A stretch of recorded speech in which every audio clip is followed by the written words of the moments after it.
sistit kuzatiladi. Birinchi o'rinda noto'g'ri tahorat deymiz. Orqa teshikni yuvib, keyin oldini yuvsa. Sistitni qo'zg'atuvchisi Escherichia coli degan bakteriya infeksiya hisoblanadi.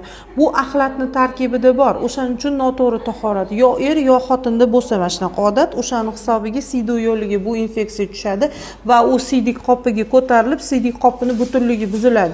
Endi o'sha holatlarda qonli siydik ham kelib qoladi. Masalan, o'sha Escherichia colining hisobiga siydik qopini butunligi kapillyarlar yorilganning hisobiga qonli siydik. Keyingi demak holat sistitni qaytalanishiga bo'lgan infeksiyalar bor. Ureoplazm, mikoplazm, xlamediya degan. Ana o'shaning hisobiga ham doimiy sistitga shikoyat qiladi ayol. Oxirgi sababi demak bu sabab immunitet bilan bog'liq holat. Antibiotiklarni doimiy qabul qilib yuradigan odamlarda ham sistit demak ko'p qaytalanadigan bo'ladi. Yana bitta holat bor. Endi bu siydik qopini ichida leykoplakiya degan narsa bor.